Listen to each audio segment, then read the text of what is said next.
मी नव्या, मी वेदिका, मी गौरी. आम्ही एक व्हॉल्कॅनो इरप्शन याचं मॉडेल तयार केलेलं आहे. व्हॉल्कॅनो इरप्शन म्हणजे ज्वालामुखीचा उद्रेक. हा उद्रेक म्हणजे काय? ज्वालामुखीचा उद्रेक म्हणजे पृथ्वीच्या अंतर्गत हालचालींमुळे जेव्हा एक प्रक्रिया घडते त्याला ज्वालामुखीचा उद्रेक म्हणतात.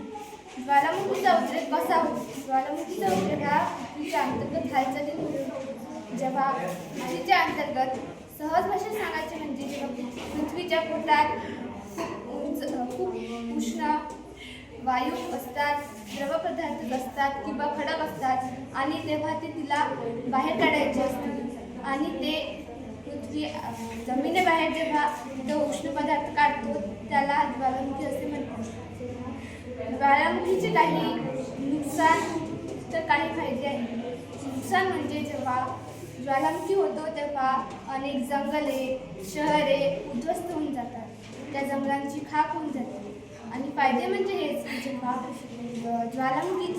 ज्वालामुखीचा राख जेव्हा जमिनीवर पडतो तर ती जमीन सुपीक बनते आणि आपल्याला त्याच्या बाहेर काही खनिजेही पाहायला मिळते. ज्वालामुखीचे 3 प्रकार आहेत: earthquake, crustal, mental and core. जेव्हा मेंटलमधून एक त्यात द्रव पदार्थ बनत असते त्याला मॅग्मा असे म्हणतात. मॅग्मा हा जेव्हा ज्वालामुखीच्या बाहेर पडतो तेव्हा त्याला लावा असे म्हणतात. धन्यवाद.